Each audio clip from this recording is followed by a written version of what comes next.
Good morning. So when I was in graduate school, I was a runner, and a friend and I decided that we were going to run the Boston Marathon. And so we started training, and we overtrained, and I developed knee and back problems. So I went to see a physical therapist, and they told me that I had to stop running, and instead I should just stretch. As I was leaving the therapist's office, the physical therapist's office, I saw an ad for a vigorous yoga class that promised not only to promote flexibility, but also to promote strength and cardiorespiratory fitness. So I thought, oh, well, this is a great way that I can stretch, but also remain in shape, and maybe I could even still run the Boston Marathon.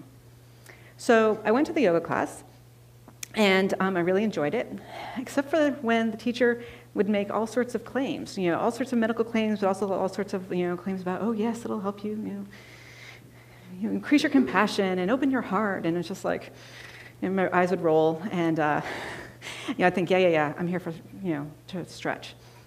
But what's interesting was that after a couple of weeks, I started noticing some of these changes. I started noticing that I was calmer, and that I was better able to handle difficult situations, and that indeed I was feeling more compassionate and open-hearted towards other people, and I was better able to see things from other people's point of view.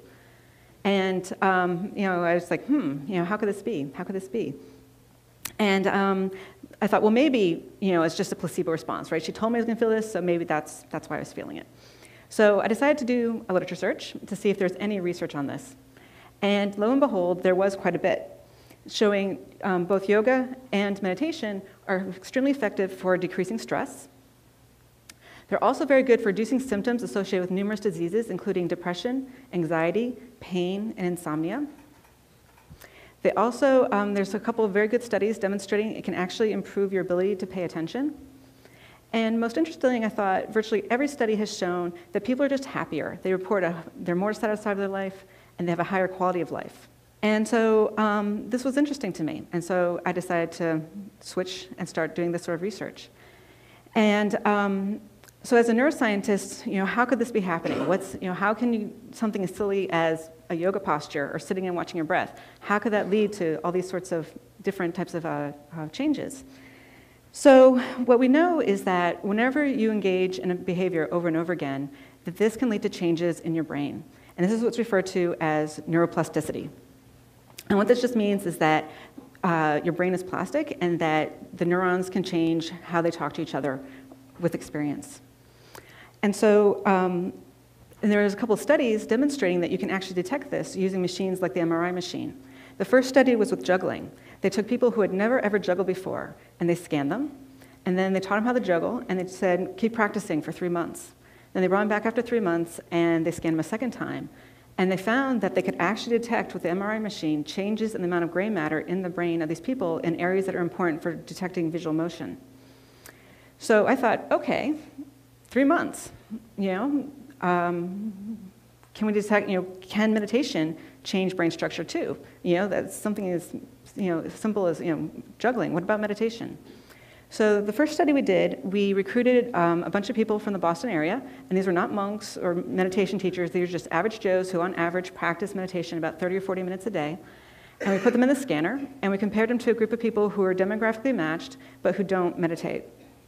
And what we found is this, that there were indeed several regions of the brain that had more gray matter in the meditators compared to the controls. One of the regions I'm going to point out to you is here in the front of the brain. It's an area that's important for working memory and executive decision making. And what was interesting about it was when we actually plotted the data versus their ages. So here in the red squares, that's the controls. And this is something you see actually, it's been well documented that as we get older, not just there, but across most of our cortex, it actually shrinks as we get older.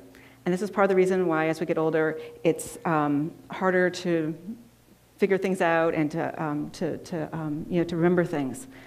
And what was interesting was that in this one region, the 50-year-old meditators had the same amount of cortex as the 25-year-olds, suggesting that meditation practice may actually slow down or prevent the natural age-related decline in cortical structure. So now the critics, and there were many critics, said, well, meditators, they're weird. Maybe they're just like that before they started practicing, right? Or a lot of them, they're vegetarians, so maybe it has something to do with their diet or something else with their lifestyle, Couldn't possibly be the meditation, it had something else, right?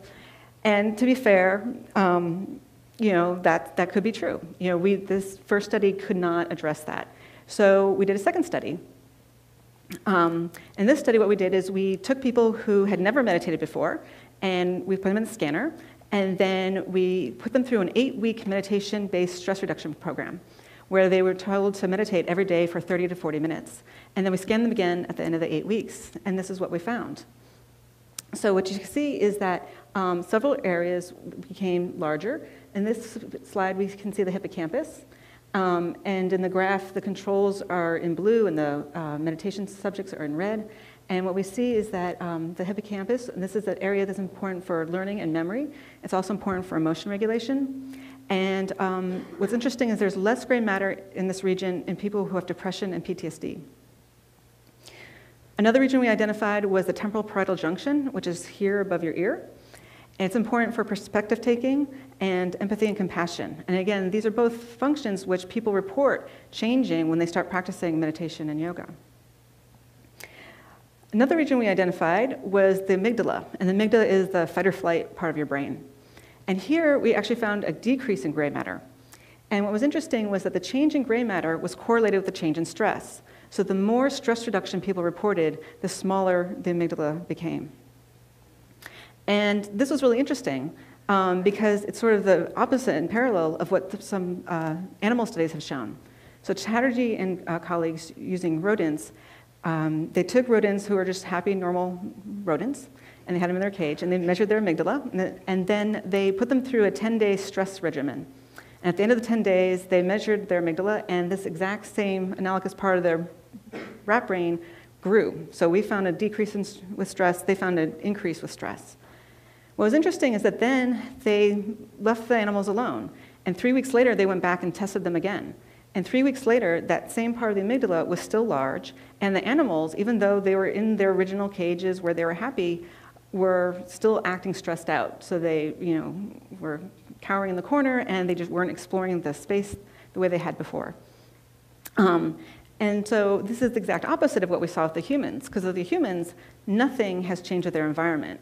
They still had their stressful jobs, all the difficult people in their lives are still being difficult, and the economy still sucked, but yet their amygdala got smaller, and they were reporting less stress.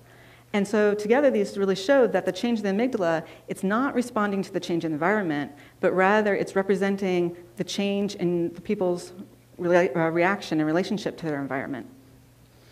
And then the other thing that the study shows us is that it wasn't just that people were saying, oh, I feel better, or that it was a placebo response, or that they were trying to please us, that there was an actual neurobiological reason why they were saying they felt less stressed.